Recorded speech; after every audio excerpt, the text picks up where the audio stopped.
All right. It's been a minute. It always feels like so long now since the last time we streamed because we go those couple days now at the start of the week without anything. Mm-hmm. So it always feels like it's been so long. Does it? It does to me. So anyways, welcome to Master the Game. I'm Juce. Paula is the hand model for tonight. We are going to be... I can't get this in here. We're going to be talking about some Pathfinder a little bit. Things like that. There we go. Last time we were talking about the playtest, the Magus, the Summoner. I think we got through the Magus. We didn't get through the Summoner. But I did notice that every time I pulled that PDF up, because we are streaming at the same time, sometimes it lags. So we can go that route. We can talk about the Summoner. Or we can just go straight into, the core rulebook again. We could go to the Advanced Player's Guide. We could go to the Lost Omens Character Guide. I have those physical books right here, so we could do a lot of things. So it's completely open. But before we jump into all that, this Saturday we play Tyranny of Dragons. It's going to be a good time. We've got some awesome players. The players left off. They had just done the mill. And, it was getting a little hectic. So they did the mill, and then, So that's where things pick up there. They still have quite a bit to go for the first night of Tyranny of Dragons to finish that out. But yeah, we've got this stream tomorrow. Next week, we're doing character creation on Tuesday for Advanced D&D. Dude, I gotta figure out the Monster of the Week thing. They've sent like 20 emails. Everyone's made their characters already. Except me. I haven't looked at anything. Yeah, so it sounds like you just that. check boxes on the character sheet. Yeah, I don't know. I was not quite sure, so I started looking at it and then I didn't figure it out. So right. I still think there's too many players, so I'm still not going to play. I don't think 5-6 players is a good for a 2.5 hour session. It just seems like too many players to me. So I'm still not going to play. But maybe I can. Oh, they can't hear me. What? What do you mean you can't hear me? Yeah, you can. Refresh your computer, dude. Our audio's working. He's not gonna see you or hear you say anything. You're gonna have to type it. Why can't he hear me? Hear you. I don't know. Our audio is working. I swear it's working. Here, let me see. Let me turn on the audio in here and see if it works. I'm pretty sure it does. He's not gonna see you. Yeah, it's working, man. Yeah, so I don't know. Sorry, Roll Stats. You're gonna have to fix your audio. But what was it? Oh, so I'll help you if I have to with that. I haven't even downloaded the PDFs. Everyone's all over it, and that game's a month away. I know. That's why I was you guys boom. are you sent one email and now there's 14 emails and I'm oh crap, I have no idea. Tom and Laura are always on it. What's going on? When they find out they're in a game, they get so excited that they're boom, boom, boom, boom, done, and then it's just sit and wait. Whereas me, I'm I'm excited, but I'm gonna wait. I don't want to create a character too far in advance because I'm gonna forget why I did. You know what I mean? then you gotta go and revisit the character. Yeah. So, anyways, but. No, we're creating our Keep on the Borderlands characters next Tuesday. This Sunday, I gotta look at that. We are going to be starting a new show on Twitch, me and Roll Stats, called Persuasion Check. And we are going to be discussing Advanced D&D. Roll Stats is a big old school D&D fan. I'm more of a new school fan. It's going to be great. I really can't wait. I think, honestly, I don't even know what to expect. I mean, we're going to talk for probably at minimum an hour. I don't know how long we're going to go. I don't know. I have no idea what to expect. It's going to be madness. It's going to be madness. It's going to be insane. It's going to be great. Okay. So I'm really looking forward to that. So we make characters for that next Tuesday. On Tuesday. 6 days from now. But yeah, so we have that. I've not read enough Pathfinder lately. I've forgotten things about the rules, so I'm trying to figure them out again because I have a campaign starting We have a campaign starting October 22nd. We're going to do the Fall of Plaguestone, and we have some awesome people in that game. We've got David Friant from Nerdarchy. Dave from Nerdarchy. Let's call him that. We have Draven Swiftbow. We have Kalanomicon. You, Paula. And is that all of our players? I feel like there's one more person I'm missing out on right now. I don't remember who. There's a fifth. You're having troubles with that miniature staying in there, aren't you? I don't. Yeah, I don't know what the deal is. I'm gonna pull up the calendar because I feel like I'm forgetting an important one. Actually, I got it right here. I got my list right here on paper. And Bill Allen is playing in that one as well. So we've got Bill Allen, Colin, Draven Swiftbow, who's a YouTuber, Dave from Nerdarchy. So basically, Colin is not a YouTuber. However, he's been in a lot of streams. He's been on like Encounter Roleplay. He's been on my channel before.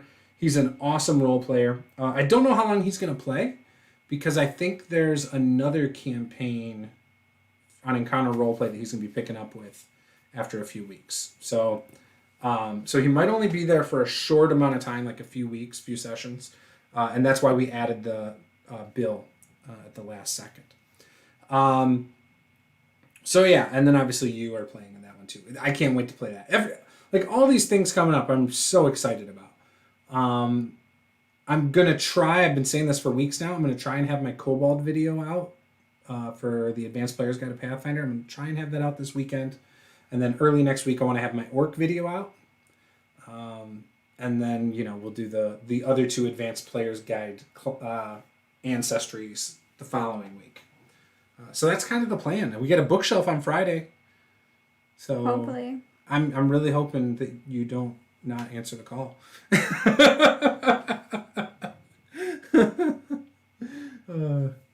want that bookshelf. I want to feel settled out here. But yeah, so it's awesome. How you doing, Bill? How you doing, Roll Stats? It's been a minute. Kinda. Not really. We were talking yesterday, I think. You sent me those cool promos for our Sunday thing, and it looks like you got the new Icewind Dale book that looks gorgeous. Oh, Dwayne's joining us tonight. What's up, Dwayne? You haven't joined a live stream in a while. How are you doing? How are you doing, Paula? I haven't really talked to you today. It's been a crazy day. Guys, today's been wild. We're around each other all day long, and here we are at 8:30 finally saying hi to each other.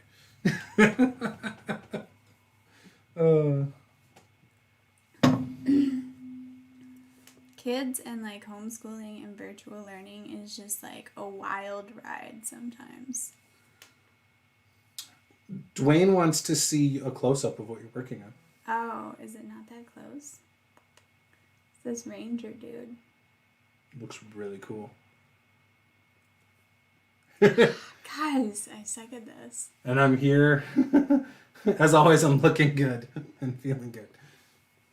It's that beautiful bald head, Roll Stats. You think you're going to be done with this guy in the next hour? I don't know. It looks I don't close. know what to do with this guy. Well, you haven't finished the face yet, right? He's just kind of boring. Why do you have all the clips on your mount? So they come with it. I know. I took them off, but then he put them back on. I didn't put them back on. They weren't even a problem. Why does it matter what Dwayne says about the clips if they're not bothering you? Because they were. They weren't bothering you, or you would have taken them off earlier. No, I was kind of You forgot all about them earlier. False. So this is already twice tonight that this has come off. False. You guys, I'm not good with this handle thing. I'm just not good. Every ride with me is a wild ride. It's in the name. So yeah, a lot of stuff going on. Some things I got to figure out about the Pathfinder system. I'm really nervous about running it, but at the same time, I'm excited to run Pathfinder next month. So I have a feeling when I first run it, I'm going to do it a lot like 5e. And then as we play and people continue to correct me on how I'm doing things wrong, I will probably slowly start doing it by the rules of Pathfinder. You'll start figuring it out. I have a feeling that's kind of how it's going to go. It was awkward. I could see her struggling to work around them. See, it's Whatever, true. Dwayne. I told you. I was like they were bothering me. I just was trying to not say something about it. Yeah. So yeah, a lot of stuff going on though. I'm really excited, like I said, to get this bookshelf and feel settled for once. Yeah, and I'm on the almost table. done with the dresser. Yeah. So we'll have that'll a be garage great. back. So then, well, maybe because I was gonna do that table. So we could put that new table No, inside. just throw the table in. You said you were going to throw a tablecloth over it anyway. Don't even worry about it. Just throw a tablecloth over it. We need to park in the garage again. Okay. Snow's coming in 2 months. 2 months. They've already had snow on the west side of the country 2 weeks ago. Nope. Nope. Okay.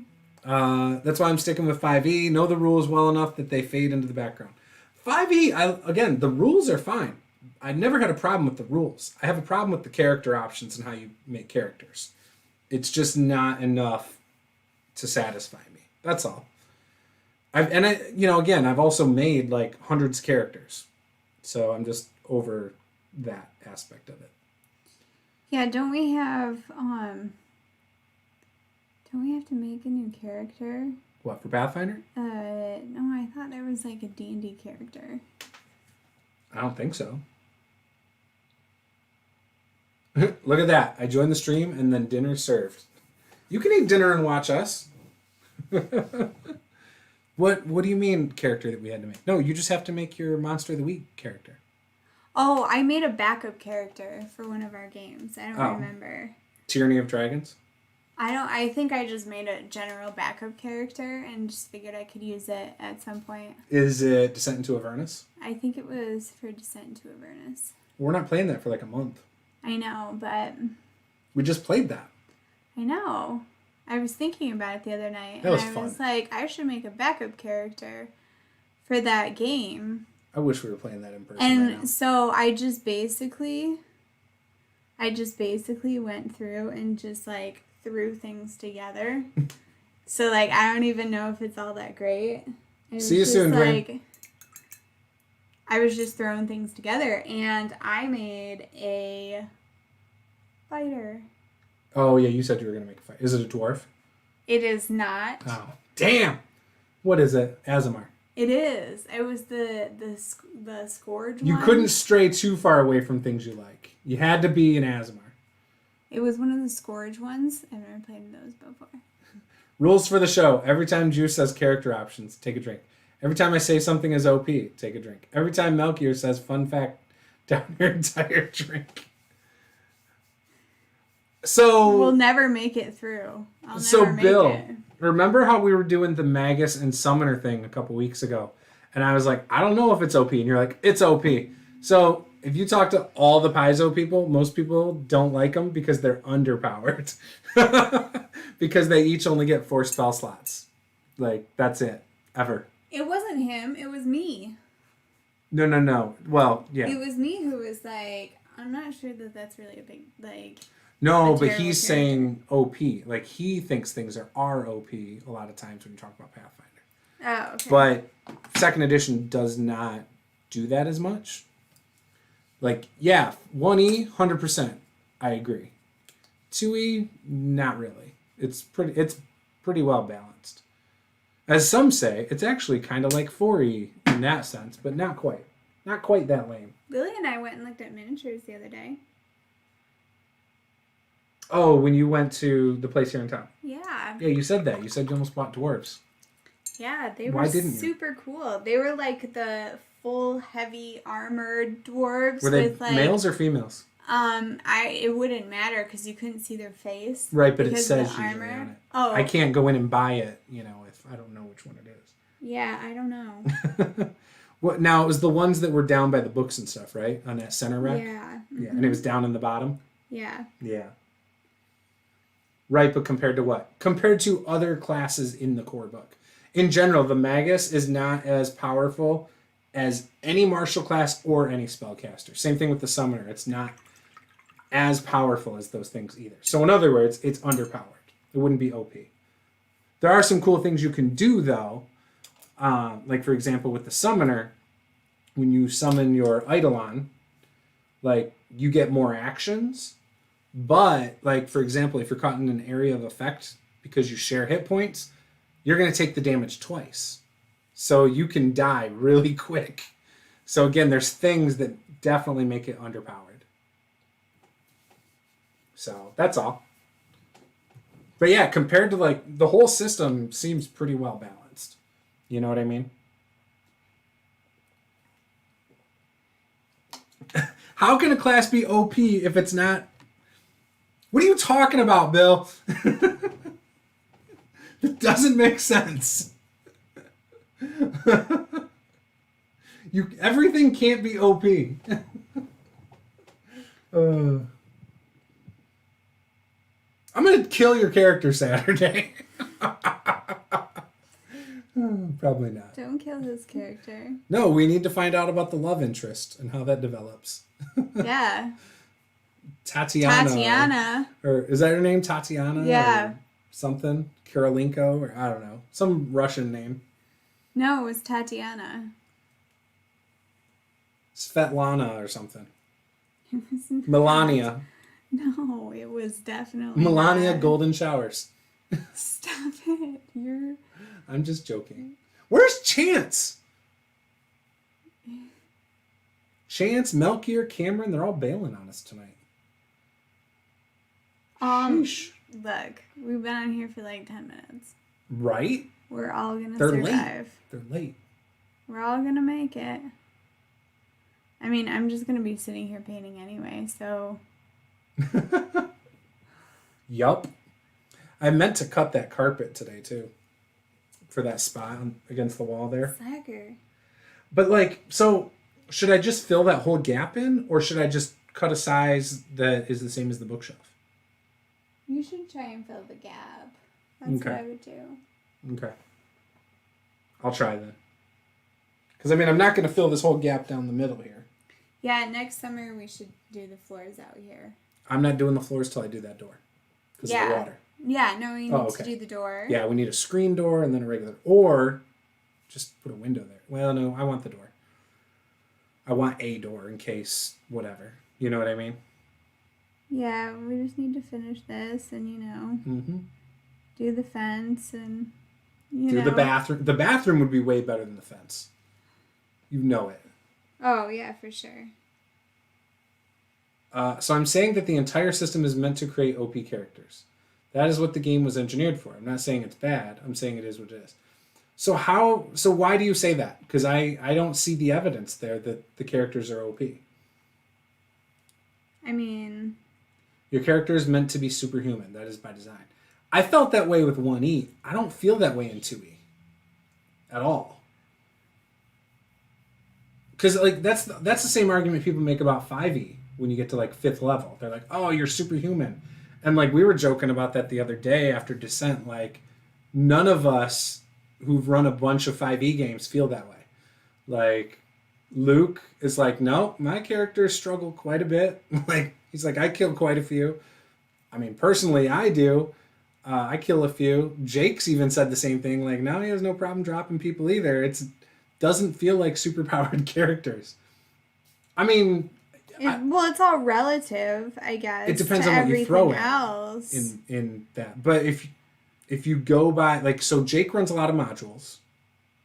And so when he runs modules... These things are deadly. Right. Players aren't superhuman at all. Right? That's the vibe I get running modules. It's like, no, these things are usually way more powerful than the party. Like, in a lot of cases. You know? Like, yeah, if you compare a first level fighter from advanced D&D to a first level fighter to 5e, and don't look at like the world they're in or the stuff they fight, then yeah, it's easy to say 5e is more powerful. But not really when it comes to balance, right? Within the system. I mean, first level character, everything is underpowered and advanced. But you get what I'm saying. Like, you can't look at it like that. You have to look at it within the system, I feel. Yeah, but even first level characters in 5e? No, you were saying in advanced? Yeah, they're squishy as hell. Oh gosh, you're like dead. It's just like it's like walking on eggshells. Those first like 2 levels, it's just like right. It's rough, man. You know? Oh, sure. It depends on the group and the DM. Yes, you can challenge them, but it's a sliding scale.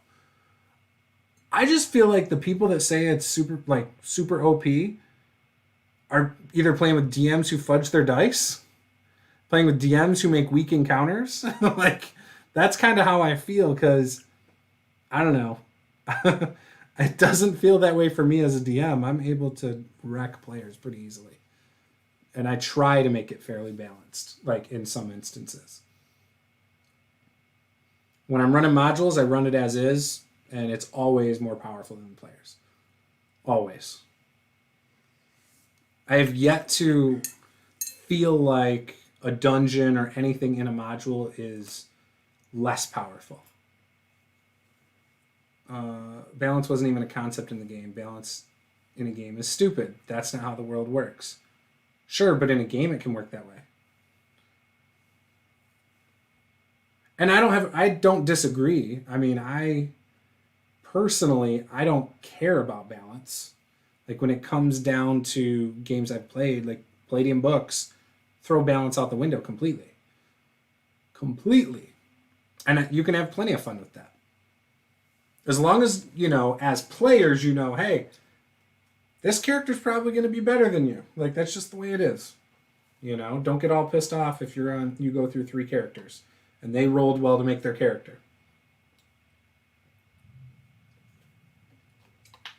I always point to, like, the glitter boy that has, like, a gun that deals hundreds of damage. It can take hundreds of points of damage. It's pretty powerful compared to, like, the Vagabond, who's got, like, 10 hit points, 30 SDC, and can deal maybe 20 to 30 points of damage. Like, huge power gap there. Huge variety. Yeah, huge gap. So again, I don't care so much about that, but at the same time, when you're talking about something being OP within the system it's in, you're talking about balance. That was how D&D was played before 3rd edition. Yeah, for sure. And some people like how it was before. Some like how it is now. Some like things completely different that's not like old or new D&D. Some people don't like D&D. That is true. I don't know. I really like the Fantasy Flight Star Wars system. I did like that. Yeah? Mm-hmm. But I also, I feel like there's a lot you can do with that. You know what I mean? That system in general. It just feels like there's a lot of really cool things. 3rd edition, the D20 system changed the game to the point of not being recognizable as the same game. You think so? I don't know. My first D&D was 2nd edition. And then from there, went to Pathfinder 1e. Never played D&D 3rd or 3.5. So for fantasy games, I played D&D 2nd edition. I then played a little bit of then I played Palladium Fantasy, which is just like every other Palladium game. It's D20, but then you use percentiles for skills. And then we did... and I think we were moderately high levels. I think we were like level 6 or 7 or something in that. But then after that, I played Pathfinder. I don't know. I mean, it felt like fantasy. Of course it's a completely different game. Each edition is completely different. 4th edition is nothing like 5e, and it's nothing like 3rd edition. You just kind of got to take them at As they their are. own individual value. Yeah, exactly. Just like Pathfinder doesn't feel like D&D to me. Yeah, but he plays other editions too. Hmm? Like, it's not like he, like, totally hates it. Oh, no, I know. Yeah. Only when in chat he seems like that. There he goes. Again, not saying it's bad, but it's definitely not the same game. I mean, I agree with that. I do agree. Mm-hmm.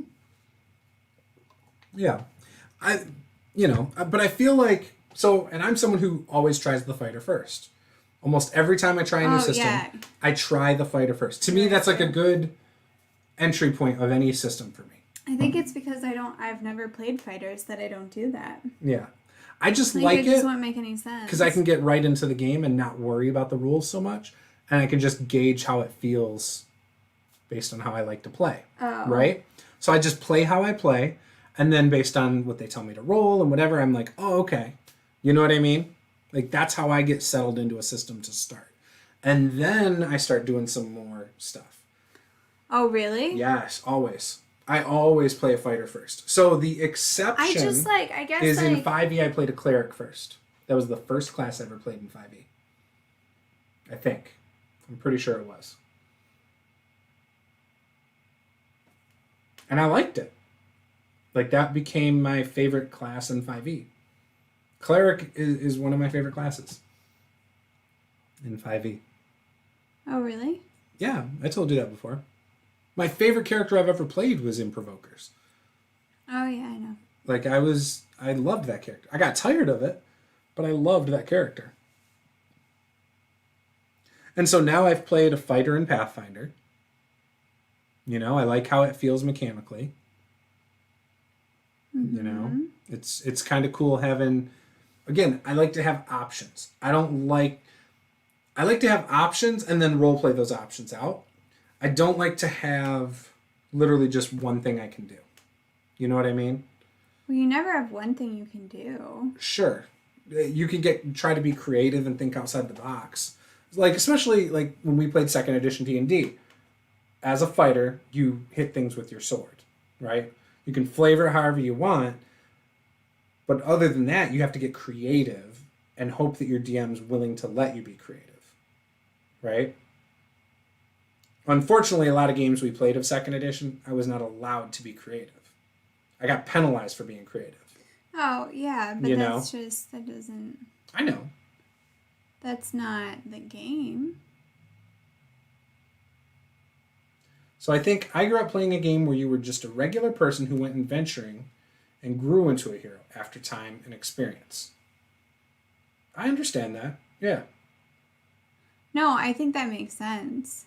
Old school definitely had weaker characters at first level. Like, you could have one hit point and have like one spell that you could cast all day, right? Like, that wasn't uncommon for anything before 3rd edition. Yeah. I think the expectation now is that you start as a hero and quickly become a superhero. I think in 5e that's true, where you start with some stuff you can do. So I'm with you in this, Bill. I like the 0 to hero concept. I like starting off fairly weak, but I also like advancing quickly because I grow tired and bored of things fairly quickly. You know what I mean? Like, I like the level progression in 5e from 1st level through 3rd and 4th. I like that it's expected to be quicker. You know what I mean? Mm-hmm. But I also don't But it's always been quicker. I mean, it's always been quicker, but it has never been this quick. Never been as quick as it is now. No, like 2nd edition. It took forever to get to 3rd level, it felt like. No, like rogues like level up to 2nd level after like 300 experience points. I don't remember.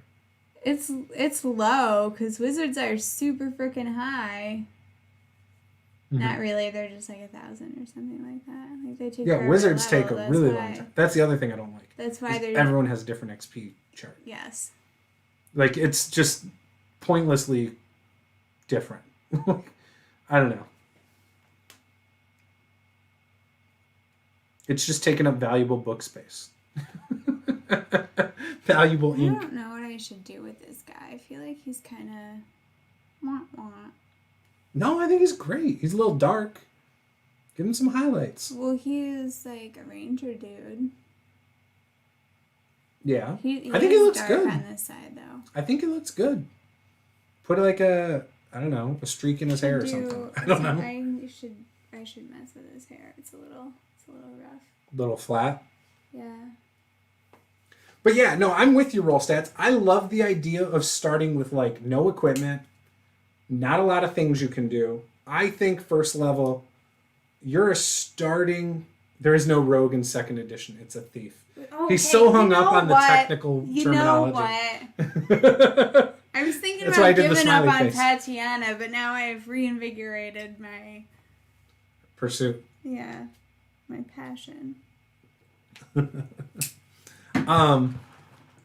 No, I love the idea of starting with like no equipment. Like, so I've talked to you about this before, Bill, and Paula knows because she probably doesn't listen, but I've talked to her about what I'm working on for my own thing. She probably doesn't listen. Yeah, she doesn't listen. So I'm working on my own little system thing, and again, it's cross of 5e and Pathfinder. Like, it's I don't know. It's what I like. So, anyways, first level. The way I'm actually putting in a 0 level too, but like first level, you should have like maybe a weapon, a bedroll, rations. Like not very much equipment, not very much gold. You should be able to do maybe one thing that you're kind of starting to get good at, but not really. Like you are starting out. That is it. He said they hit second level at 1,250 XP, by the way. 1,250? Yeah, the thief. What? In Pathfinder second edition, you can be both. Like 300 XP. That is true. What's that? No, it's no. Apparently, no. I know nothing. Okay. I'll keep my mouth shut. Roll stats. Just because you don't know how much XP it takes in old D&D to level up. I don't does know, not but mean I you don't just know like nothing. said like two facts. He probably opened a book. You suck at both. No, he probably opened a book. Yeah, so Beamers, you are correct. Of course, you can do the Rogue and Thief subclass. Same thing with like 5e. You can do the same thing. You can do the Rogue and choose the Thief, the Arcane Trickster, or the Assassin as a subclass. But yeah. So again, I think system-wise, I like something simple like 5e. I like the options, take a drink, roll stats, of Pathfinder for character creation. I do like the idea of things being a challenge at low level, looking back to old editions of gaming. Yeah, he said, I just checked the book, Paula. Sorry. But, and I think one day, who knows, maybe I'll have a system that encompasses all the things I love into one. We'll see. We will see. Well, either way, I do think that they level before anybody else. They might. Probably because they get XP every time they do a damn skill check or something. Yes, because that's probably why. It's very like the XP recommendations as a DM in like second edition are very like when you're utilizing skills, when you kill something, like when you're doing damage, Yeah, like I hate because you're this strong, you're going to get a bonus to your XP. Like, that's so stupid to me. That's some of the stuff I hate about the old editions. Like, so for example, Bill says, well, it makes sense, or it's not like the real world where you're a hero. Like, but the old editions aren't like the real world either. Strong people don't learn quicker than less strong people. In fact, it's probably the opposite. Like the less strong people have to figure out how to be effective in combat more so than the strong people. Or else they're not going to last very long. Yeah, but that's the point he's saying. No, it's the opposite though. Is that they Either way, they're all games and they shouldn't be based on real world expectations.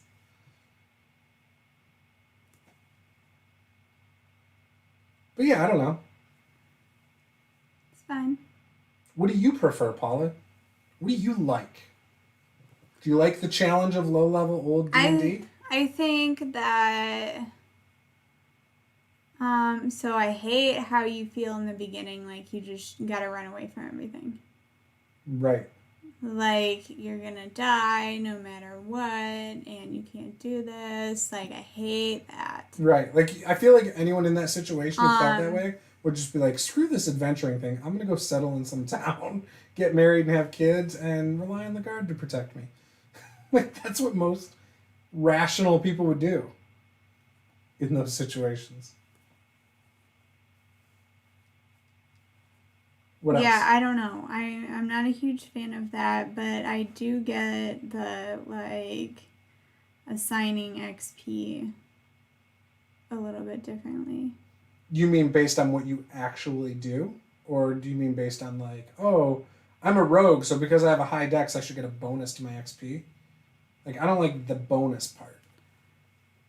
Because you have a high stat. Like, that seems dumb to me. Yeah, I agree. I don't know. I don't know if it's a... So Beamer's RQ. For mass-marketed RPGs, they need to appeal to a large fan base, so having one that match all of someone's specs is not feasible. 100% agree. 100%. And it's proven that most people want to feel better than average. Like, that's why Pathfinder's popular. That's why D&D 5e is popular. Because you don't start off as a complete noob, you know? I think I must be irrational. I love low-level play. I love the challenge. I totally respect that. I understand loving the challenge. I love the fear of death. It makes the game exciting. Being superhuman is boring. I completely agree. I think... Not completely agree. I agree to an extent. Most of the time I play games, I just play from 1st to 5th level over and over again. All the time. That's kind of the story of our lives, right? Yeah, I mean, so I've never really played super high level characters, so I can't really say, you know. In Descent, aren't you guys like 4th level now? Yeah. Have you played higher than 5th level yet in 5e? No. Are you sure? Yeah, because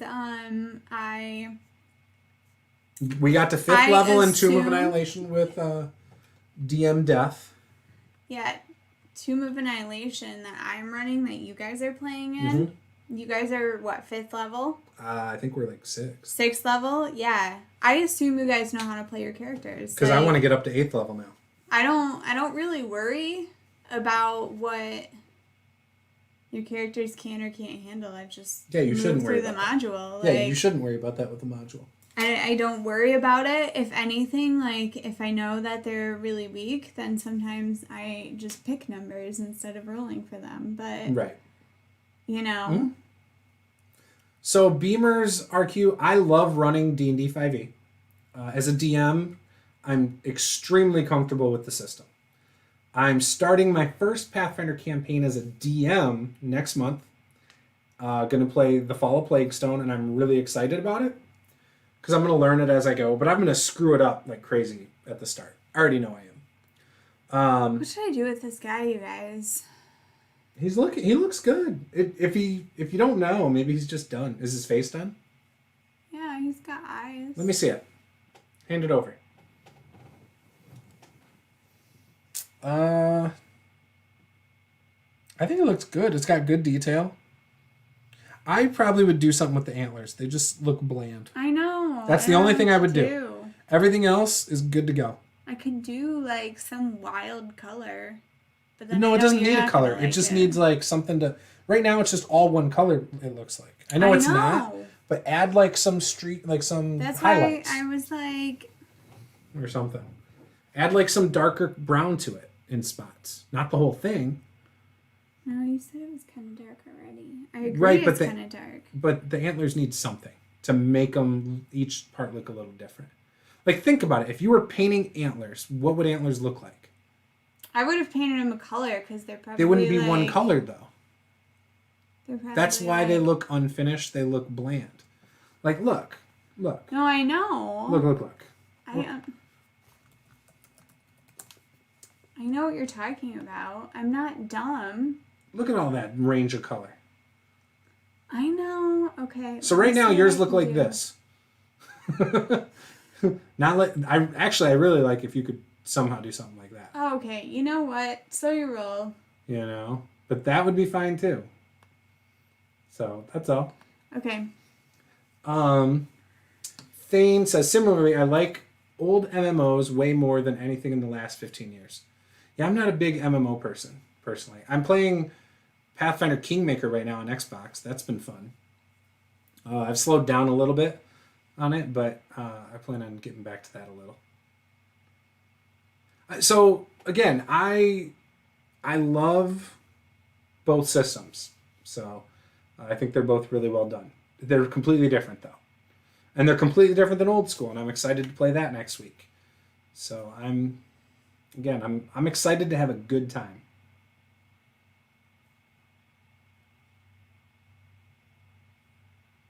But yeah, I agree, roll stats. I do like starting off pretty much as a nothing. Now, again, I don't want 2 hit points. I don't want, like, to stub my toe and die. Like, that seems dumb to me. But to have something, like, the max hit die thing at first level, totally cool with me. You know? You can fight another nothing, and 2 hits, you're dead. 1 crit, you're dead. That seems lethal enough to me. You know, and then you're leaving it up to the dice. So I'm completely cool with how they do that in, like, 5e, for example. Pathfinder, 2nd edition, you do start out with some hit points. You do. You sure you don't want, like, hot pink antlers or something? I'm positive. Turquoise?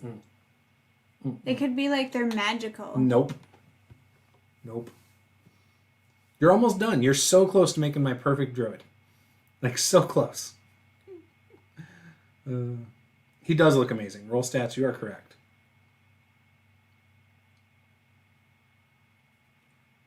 But yeah, start weak. I'm cool with that.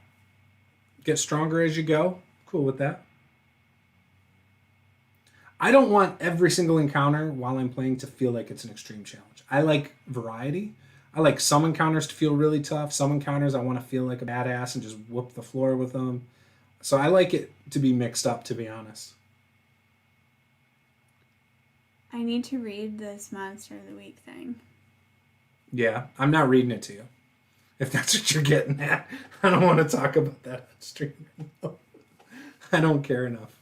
Like, I think it would be cool to play it. How to play this? Like, what's the concept around the game? I don't know. Somebody was playing like, like a werewolf or something. A wolf person. Cable guy or something. Yeah, and somebody was playing a cable guy. I'm just like, wait, what is this game that you got me playing? I have no idea. Has anybody played Monsters of the Week before? You mean in the chat? Yeah. Oh, I don't know. Like, I need to figure it out. What's happening here? What can it be? Oh, that's Earth to Luna.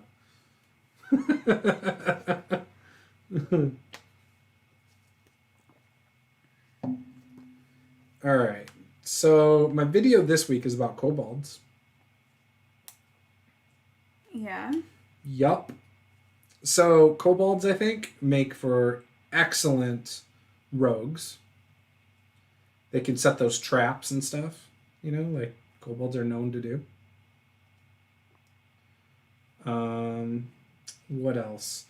They make excellent sorcerers, in my opinion, because they have a good charisma. They're only 3 feet tall.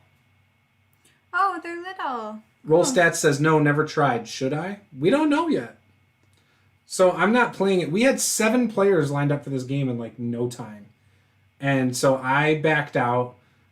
Draven Swiftbow backed out so that I could play. And I'm like, dude, I'm still not going to play. There's too many people for me to want to play. So here's the thing, though, is that he sends out an email to the group. Like, hey, letting guys, them know I wasn't going to play because there's too many players. I'm not going to play. And then they started all emailing about their characters. And now they have all made their characters over the course of 24 hours. Well, it's and been like 3 days, but yeah. You know, I was just like, oh, Friday or dang, Saturday. they moved so fast. And then I was like... Oh, I don't love kobolds. Don't worry. I think they're cool.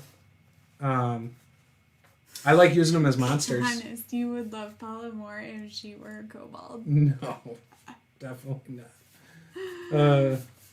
No, so kobolds are 3 feet tall. There are some cool things about them. Like as a playable race or ancestry, there's some, like I said, there's some cool things right off the bat. So they don't get a lot of hit points. They only have 6. They're small. They get ability boost to Dex and Charisma, and then a free ability boost. They get a knock against their Constitution, so that's a little bit lower, right? They get Dark Vision, and then they get Draconic Exemplar, which it's not completely clear about what that means, but you draw minor powers from your Draconic Exemplar. Choose a type of chromatic or metallic dragon to be your exemplar. This determines your scale, color, and appearance, and dragons sometimes look more favorably upon those kobolds who resemble them at the GM's discretion. Your exemplar may also determine details of other abilities you have using the Draconic Exemplars table. So you get a saving throw based on it. So it looks like it's reflex for all of them except for a green one, which would be Fortitude. It determines your damage type, your breath weapon shape, so all those things. Now, you don't automatically get those. You only get those if you roll stats. I'd like to play a goblin sometime. I kind of wish Saul were a goblin. Dude, you should have made Saul a goblin. We could have made that happen, man. Next character is a goblin. Round 2. Yeah, when Saul dies this Saturday, you make a goblin. You make a goblin, I'll play another fighter. There you go. It'll work out great. So... No, I actually want to play a ranger and find out why they suck so bad. Go for it. They're good for, like, minor area of effect, kind of. But do it. Make a ranger. Do the Beastmaster Ranger. That's the worst one. Why is that the worst one? Because you have to give up your actions for your familiar to do an action. So if you want to attack, you have to choose which one's attacking. Oh, yeah. So it's not good for your action. What are the other kinds of rangers? I never read there's a about few. the There's like a rangers. Gloomstalker one, which is actually pretty good. But if you're talking about just the core rulebook, there's a Hunter and Beastmaster. I think that's it. You mean when he blows everyone up? And himself with the fireball. Yes. We're just waiting for the day. So one of the kobolds, there's a couple that are really cool, but one of them is the Venom Tail Kobold. Once per day, you get a venom from your tail that you can apply to a weapon. So again, that's really cool for a rogue, right? Because then you have like extra damage on your weapon. And it's persistent damage equal to your level. So like if you're 10th level, you did that on your weapon, you stab something every round, it's going to take 10 points of damage automatically. Plus, if you hit it with other stuff, right? So like that's kind of cool. The Kobold Breath is basically a breath weapon. You can do it once per 4 rounds. So you roll a d4. And so that's how many rounds you have to wait before you can do it again. But it's a 15-foot cone. You do 1d4 damage. It's not a ton of damage. But at the same time, if you've already done an attack that round, now you can do your Kobold Breath for 2 attacks and hit multiple things. Like, it's just a really cool thing. And that works great for if you're a martial character, if you're a spell, like whatever. But that's a cool thing you can do. Scamper. Bartholomew be Sparkle the Goblin Rogue. I love it. That's great. That long name is perfect. Be Sparkle. So one of the things they can do is set snares, so traps. Mm-hmm. So again, I know what a snare is. I know. So anyway, so if you sneak up though, say you're like the rogue, and you've already prepared your 3 traps for the day, you can set traps and lure things into them. You know what I mean? So that's kind of cool. It also makes them flat-footed. I think at low levels. Maybe it's higher levels. But you can make them flat-footed with that, which then lowers their armor class, and then you have a higher chance to crit. So again, you're doing some pretty cool stuff. There's a lot of spellcasting related things to this ancestry. Like this ancestry, compared to say Catfolk, gets me kind of excited. You know what I mean? Like you're pretty pumped about it? Like, yeah, I could see myself making multiple types of characters out of this ancestry. You know what I mean? So that's what makes me like this ancestry as an option. Take another drink, Bill. Or maybe he's a dual-wielding fighter. Do it! I like that. Make him a barbarian. No, he's got a long name. He's got to be... Make him like a... So you're playing a sorcerer. Yeah, do like a dual-wielding fighter. You and Paula can be fighters and have a good old time. So the orcs just seem like stereotypical orcs. Big, brutish. One thing they didn't do is they did not give orcs a flaw. So like a lot of times orcs would have a negative to their intelligence in games. Oh, they didn't? And not in this one. So the kobold gets a flaw to its constitution, but the orc doesn't get any flaws. I wonder if they were trying to do that because of the outrage of the being PC in the last year. But I don't know. You know what I mean? I mean, I really dislike flaws. You don't like flaws? Why? I dislike the flaw concept. You know? How come? So it just makes it sound like, you know, this person's not good at this. Like, they can't be, you know? Right. It's limiting. Yeah, it's just kind of like, I don't get the point of it because everybody can be whatever. So, like, for example, You know? orcs, they have an ability boost in strength and a free ability boost. No flaws. Whereas a kobold gets dex, charisma, and a free score, but because they're getting 3, they have that constitutional flaw. Right?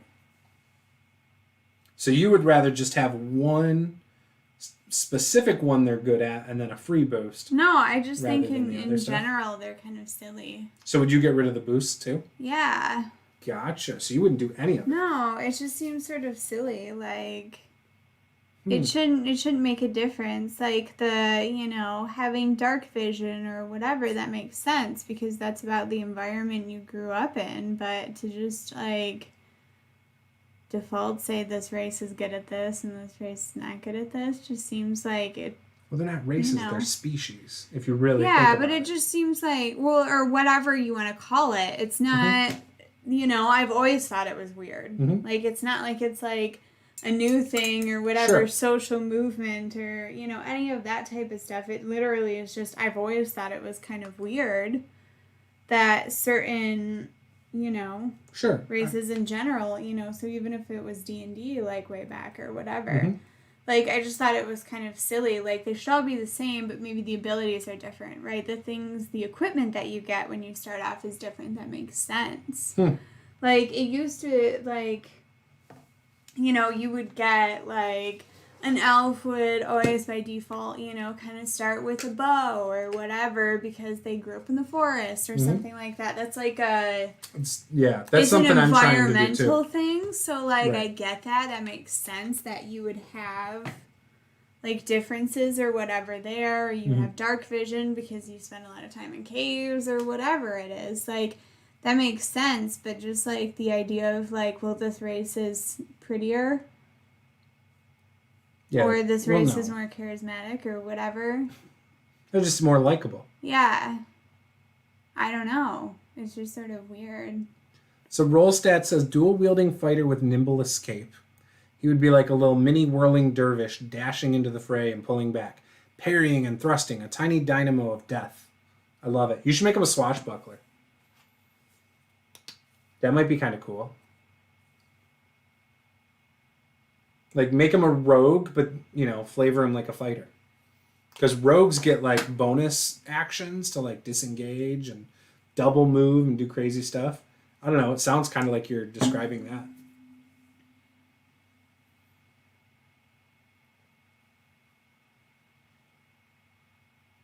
that. Like a goblin and devil. Oh, man, I want to play him now. See, it's perfect. You're all ready. Too bad you can't play that in advanced D&D.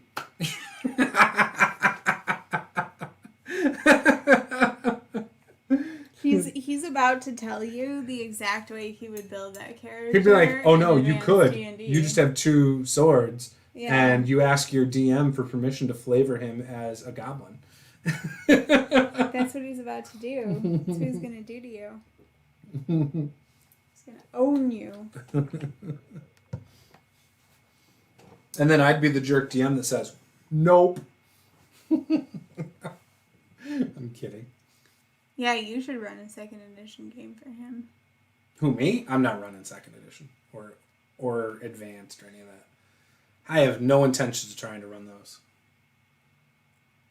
1 point for you, Juice. See, I got a point.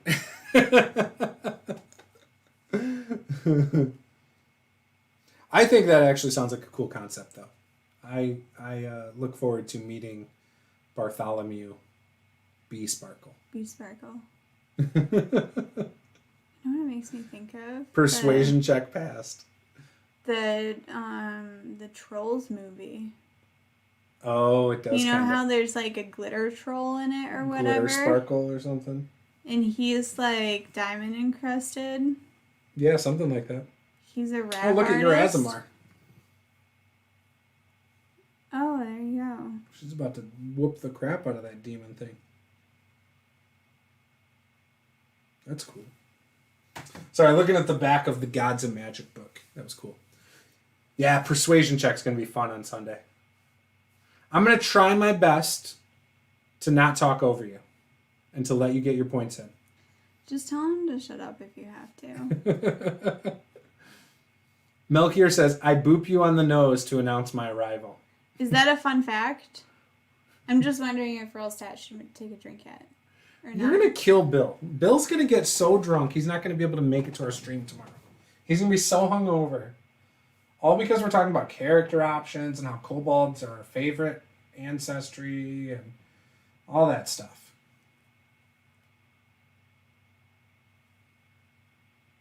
But welcome, Melchior. We missed you. You're pretty late, man. It's been an hour. Where's Cameron? Did Cameron fall off the face of the earth? I haven't seen him. Was he there on Saturday when we were playing D&D? Was he in the chat? I don't know. I don't remember. I know Roll Stats was for a minute. Had like, I don't always load the chat or anything like that. Oh, you had said you had it loaded or something, though. Did at one point, but like sometimes I just like turn it off because I'm like, maybe it's too much. Oh, don't worry, Bill. We both talk over people. That's why this is going to be entertaining, I think. We're like, there's going to be moments, I think, where you're going to get like so fired up because you're so passionate that you're not going to be able to shut up. And it's going to be easy to get you going like that. But you know what? Just wait till the game. It's easy to get me going like that too, though. It's fun, but I'm not sure it's a fact. It may just be in my imagination. How you doing, Melchior?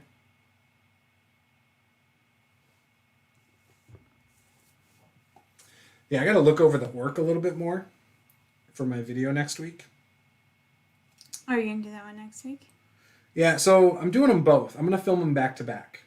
I tried doing the Kobold not too long ago, but I was in a funky mood that day, so I was not happy with it.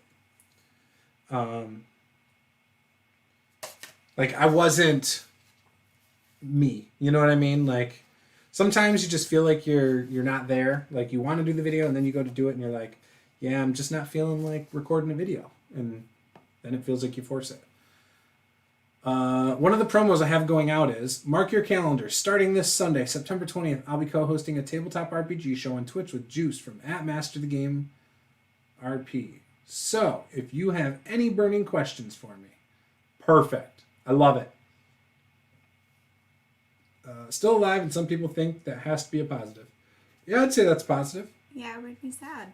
Yeah, we would be. We'd have to have a memorial in your name.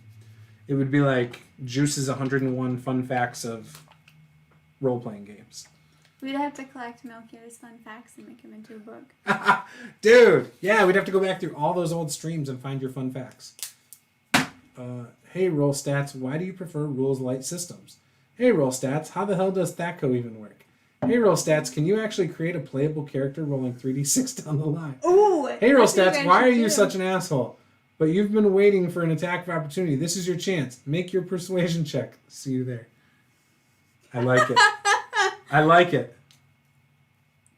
You should write all our promos. Weird. So orcs get a lot of hit points. They get 10 at first level.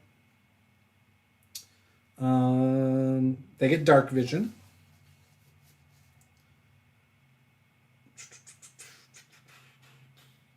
Ooh. One of their sub-heritages, the Hold Scarred Orc, gives you 12 hit points rather than 10. And you gain the Die Hard feat. So those are some really beefy orcs. Deep Orc, you gain the Terrain Expertise skill feat for underground terrain. And Combat Climber skill feat. That's pretty good. Badlands Orc, you come from Sun-Scorched Badlands, where long legs and ability to withstand the elements helped you thrive. You can hustle twice as long while exploring before you have to stop. And you treat environmental heat effects as if they were one step less extreme. Okay. And then the Rainfall Orc. You were born in a rainforest with only tangles of trees, providing protection from torrential rainstorms and flash floods.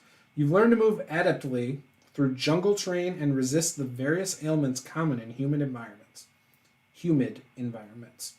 You gain a +2 circumstance bonus to athletics checks to climb or swim, and a +1 circumstance bonus to saving throws against diseases. Yeah, it's decent.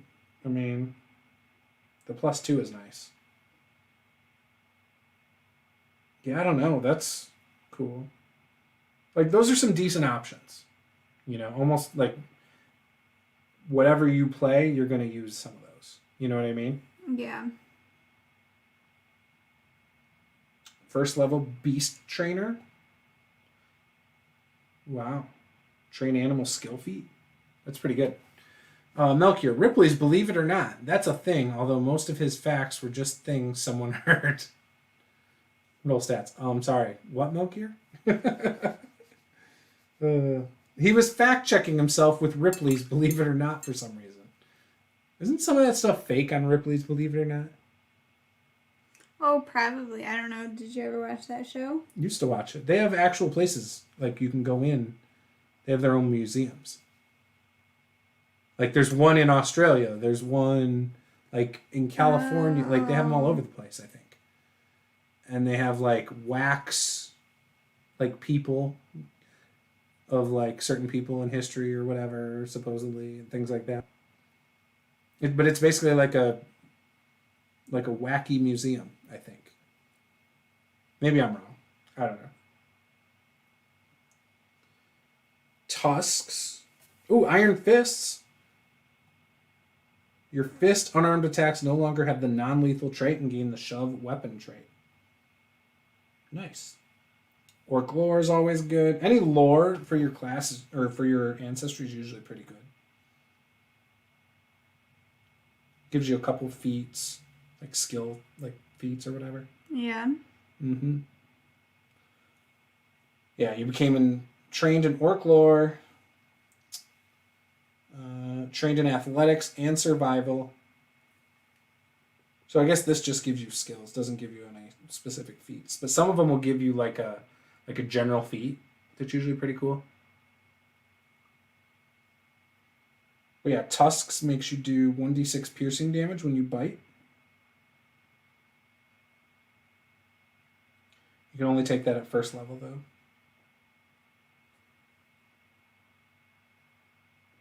So, like, again, as expected, orcs mostly are good for martial classes. Mostly. You could play him as a rogue, you could play him as some other things, but there's not a lot of ancestry feats that seem like they're good for magic.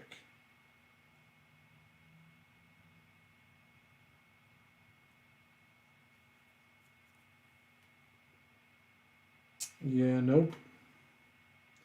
Death's Drones. Your life has been spent challenging death itself. Proximity to that implacable foe only makes your heart beat harder.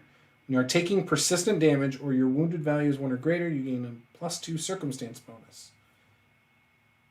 Yeah, nope. This is all like... Ooh, spell devouring. You don't just resist magic, you devour it. Whenever you succeed at a saving throw against a spell or magical effect, you gain temporary hit points equal to double the spell's level. What? That sounds cool. Is he done? What do you think? I think that looks really good. I like him. Yeah. I'm a fan. Mm-hmm. Yeah. Don't you think so? No fuchsia antlers, but like... No, I think that looks awesome.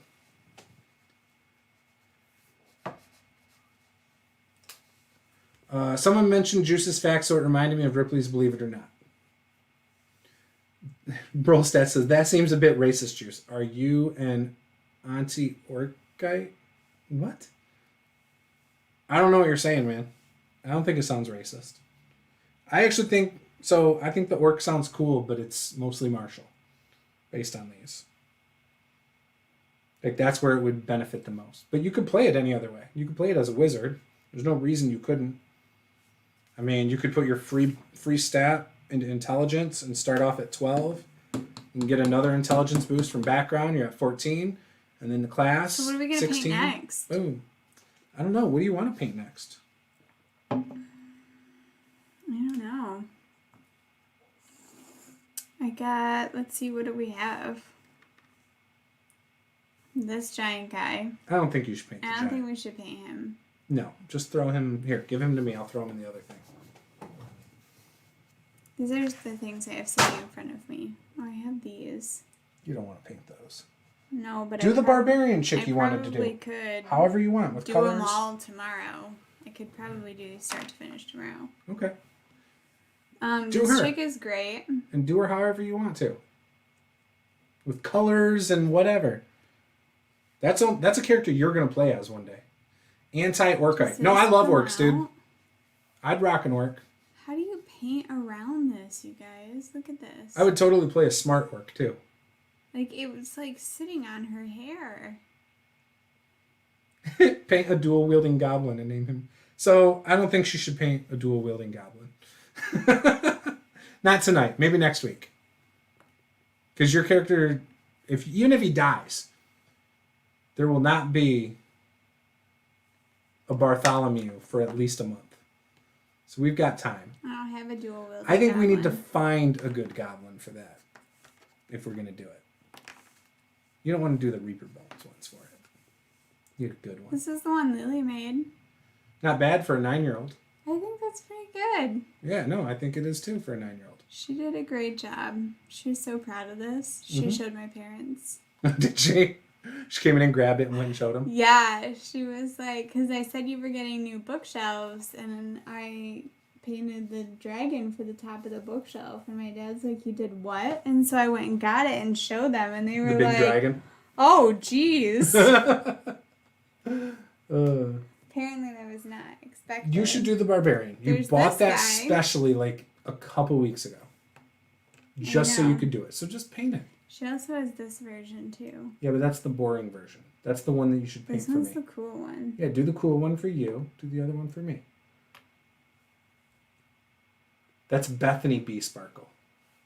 Oh, the one that Paula or that Lily painted? Is that like your sister?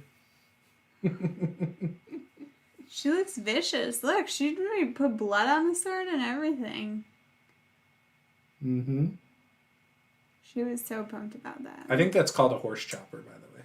When? That weapon. Oh, okay. Goblins have their own special weapons. I was just calling it a sword. My bad. Hang on, I'll look it up.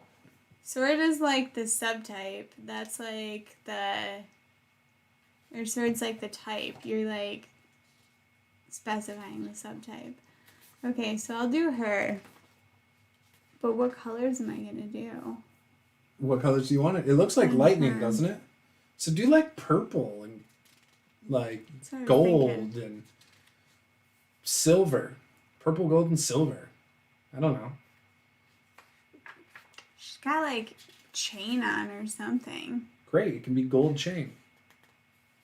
I don't know why. It said she was a barbarian, though.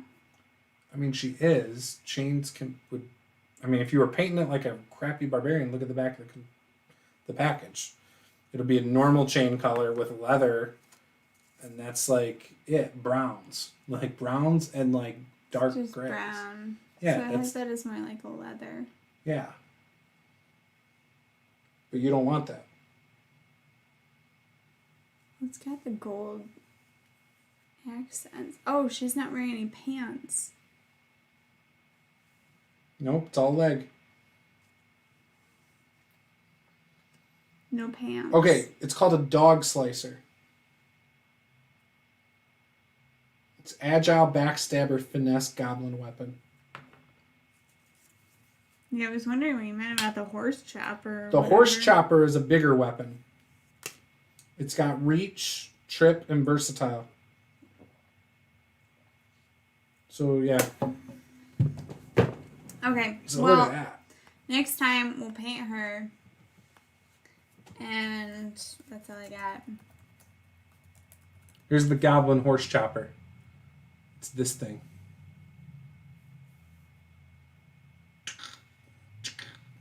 Because it's supposed to be used against horses. And then there's the dog slicer, which is the one you were holding. And that's just the name for their sword, which it is a sword, obviously.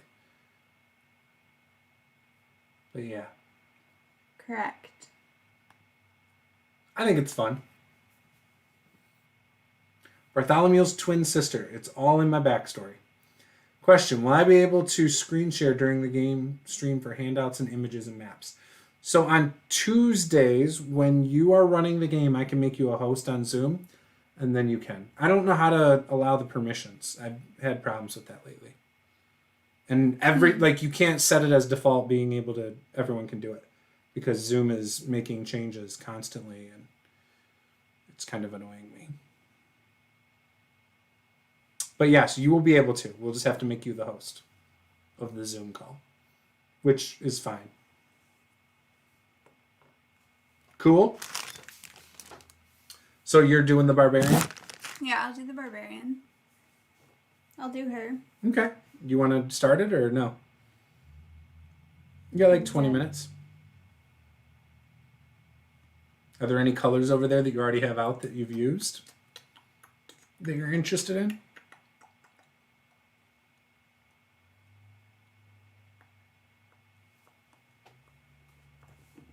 Yeah, no, maybe so. So I feel like if I get a chance to play another Pathfinder game soon, I want to be a rogue. I want my second character to be a rogue. Yeah, my first one was more of a fighter. Well, it was a fighter, so it was more just combat-based, shield-based, you know? I feel like doing something that's a little bit more skill-heavy might be a good second step, you know? You know what I mean? Melchior says, sorry I've been so quiet. I was writing a reply to Akabane 101 regarding Neverwinter Nights. Hey, no worries. You don't ever have to apologize for being quiet. Unless you roll stats, because then we think something's wrong. I'm just kidding.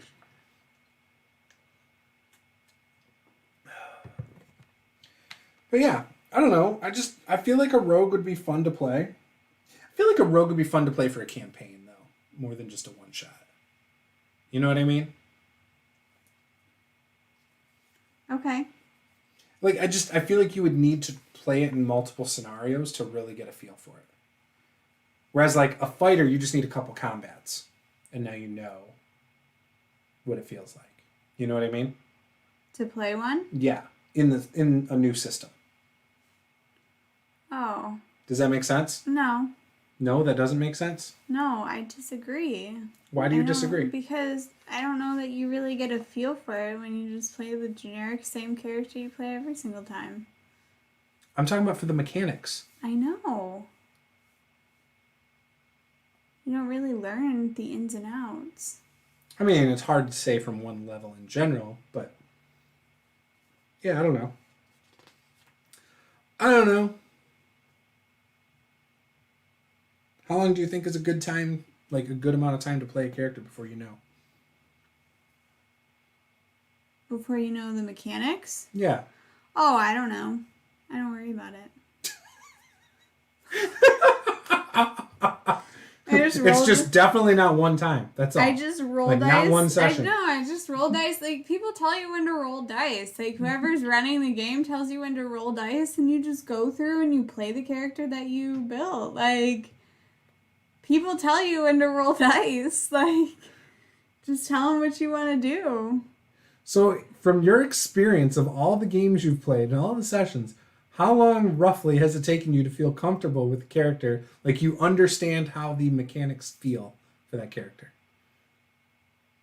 After character creation, you know how it. So apparently you just make the rogue. You don't have to play it, and you just know how it feels in a new system you've never played before.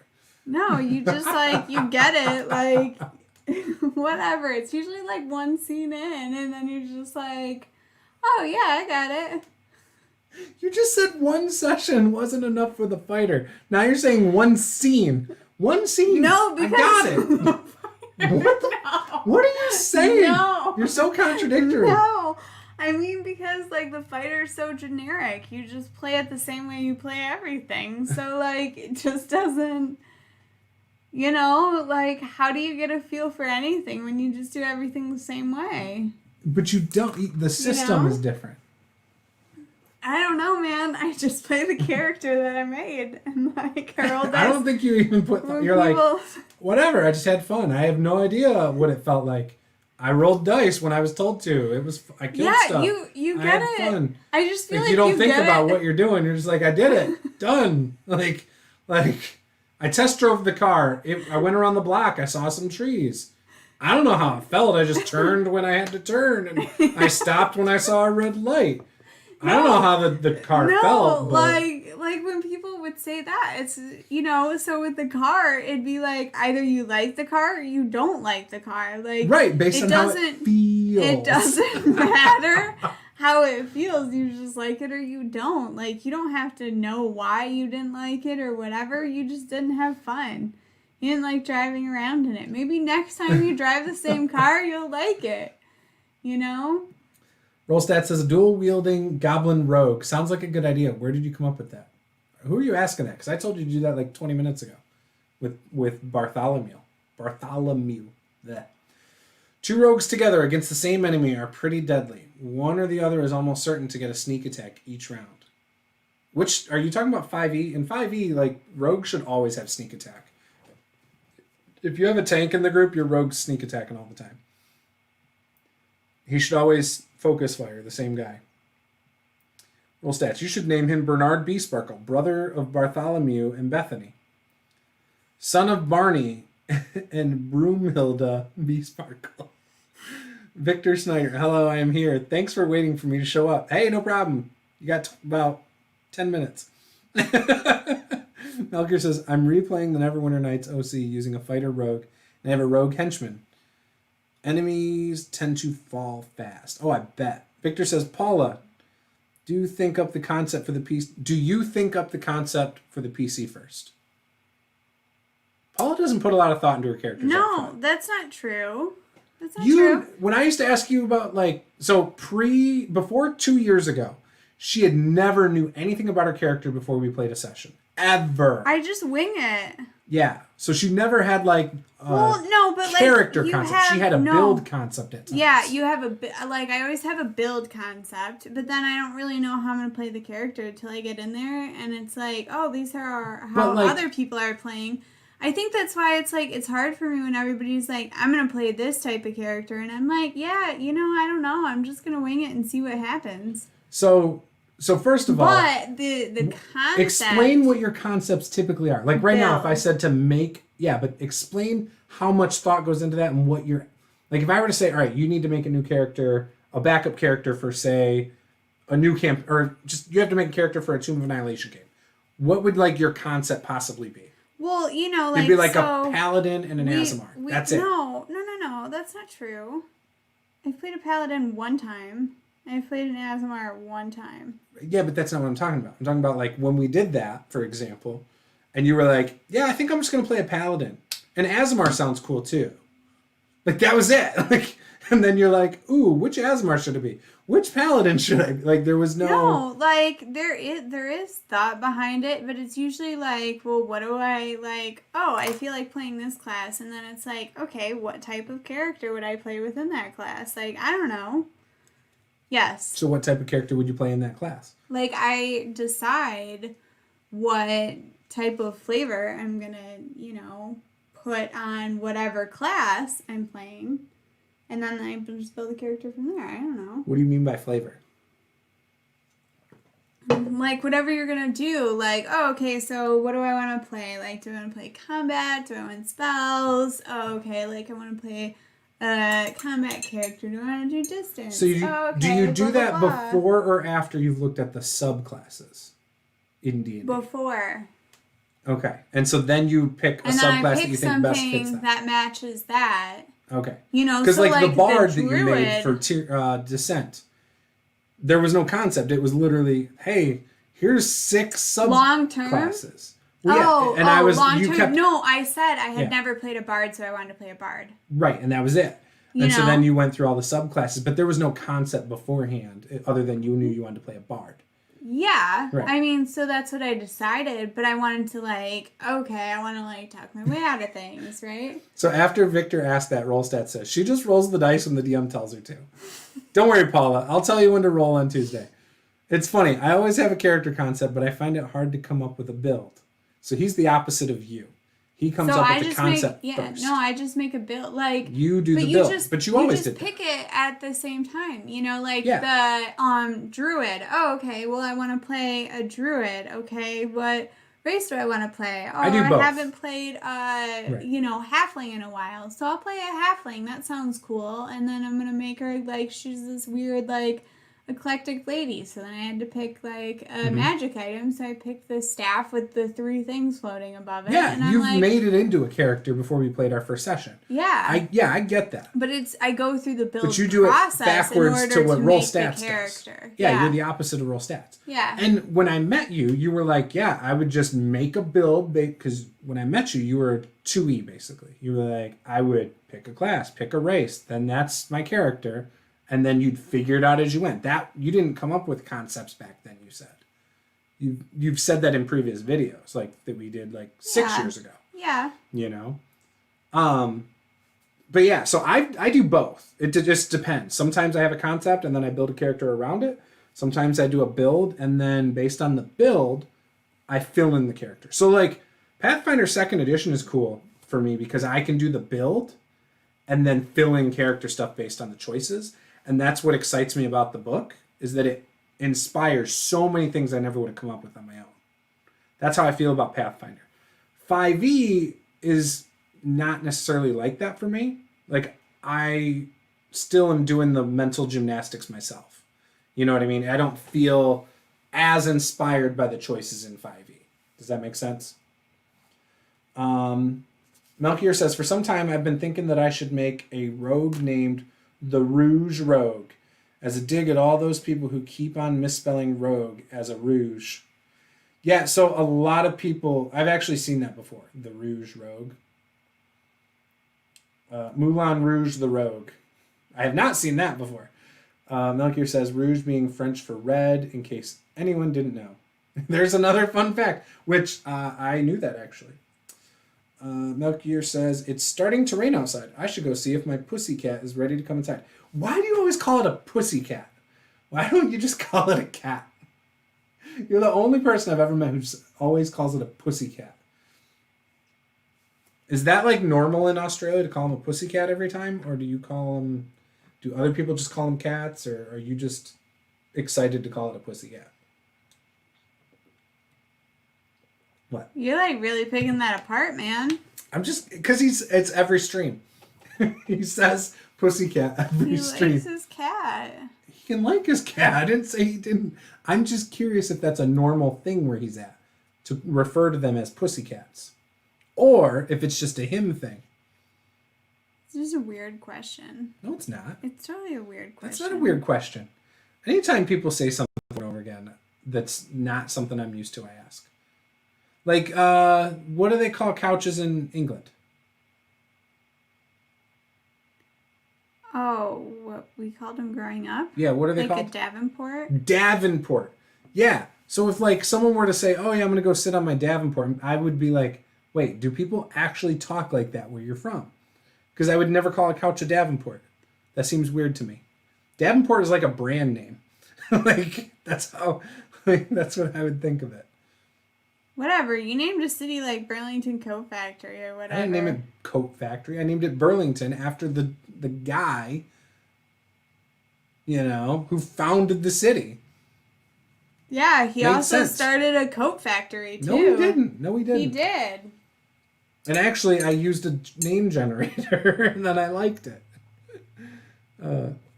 Because Pussycat sounds cute, and he's cute. I'd call him Pussy, but that sounds rude. Has anyone played a rogue as spy or scout? I had played being one of my PCs that way. Couch equals sofa. Yeah, you can call it a sofa. I'm cool with that. Or like when, like, hey, I'm gonna order a Pepsi Coke. Like when people refer to all pop as like Coke, that's weird to me. And so I call people out on it. But I used to have a friend who in high school. Why? You like don't want to be like accepting of other people's dialects or like what? Well, no, that's just weird. You're referring to all drinks by one specific drink. It's like saying Kleenex. Yeah, that's weird. You don't think that's weird? I just like, you know what people mean, so like just go with it. Except you don't always know what they mean if they ask for a Coke. His cat's name is Cuddles, because when I first found him in my yard and picked him up, he cuddled into me. That's so cute. See, our dog's name is Shadow. Because when we got her, she followed me around like she was my shadow. Yep. And she was. It took us like 3 days to name her. Yeah. We couldn't figure out a good name for her. And like I think we were I was calling her Paula's Shadow, and we said it, but we weren't like sold on it, and so we even sat on it for a few more days before we said, yeah, I guess her name's Shadow. And it's just stuck. Well, when we got her name was like Mantis or something. Yeah, that was it, wasn't it? Yeah. Yeah, it was a weird name. It was sort of like an unusual name. Yeah. But yeah, I don't know. Yeah, I would like to play a rogue though. I think I could have a lot of fun with it. You know? I would play a rogue in Pathfinder 2nd Edition if we had a campaign going. I wouldn't do it for a one-shot. I would do it for a short campaign. You know? Like if someone wanted to run the Slithering campaign, I would totally play a rogue. Hint, hint, hint. Yeah, if someone wanted to do that. Not you, Roll Stats. You're running old school. I want to play old school with you. I wonder if Jared would run it. You think he'd run that? What? A Pathfinder campaign, if we could get some regular people for it on a Saturday night? Oh, I don't know. So then we would have all of our Saturdays. I don't know. He's fun, though. Yeah, Jared's awesome. But then we would have all of our Saturdays full. Maybe a lot. You think so?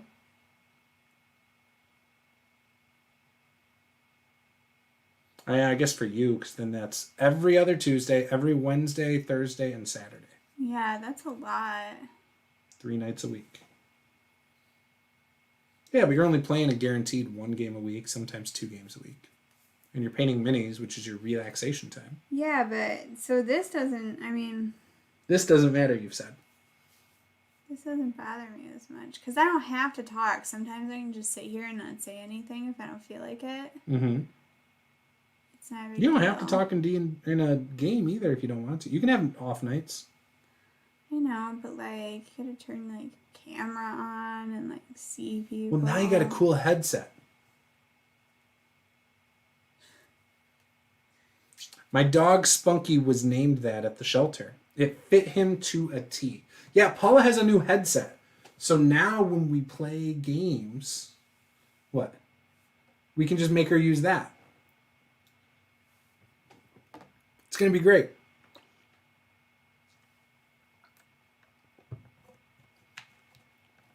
Spunky was named that at the shelter. So, yeah, they had named our dog Mantis at the shelter. But she was a stray. But she wasn't like most strays. Like, she was real clean when they found her. But the owners never came and claimed her. And she didn't have a chip in her ear or anything yet. So they couldn't track her back. And she was part of this program where they would take these animals and put them in different, like, so she was here in Michigan, and like I think the next week, if nobody adopted her, they were gonna like move her to Kentucky, and then move her to like some other place. Yeah, it's like called like it's a dog like love train or something like that, so that all the dogs get rotated, so they're more likely to get adopted. And they do it through non-kill shelters, so that way again they're more likely to get adopted because then they seem like a new dog in a new place, you know. And those people haven't met those animals yet, so it keeps people coming back. Mm-hmm. You know, that type of thing. Yep.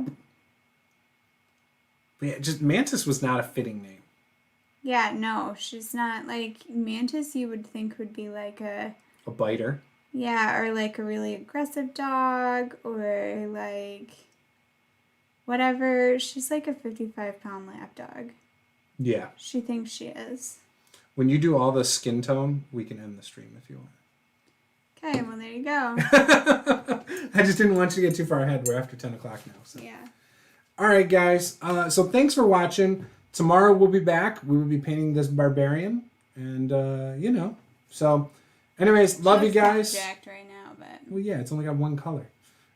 So, anyways, guys, thanks for watching. Tomorrow, maybe I will get that PDF pulled up on another screen or something, and we'll go over it or something. So maybe we'll talk about the summoner tomorrow, more in depth. So, we could figure out the monster of the week thing. You could help me. Oh, yeah, we could try and talk about that too. So, yeah, maybe we'll talk about that tomorrow. I don't know. Anyways, guys, this was Master the Game. Game on.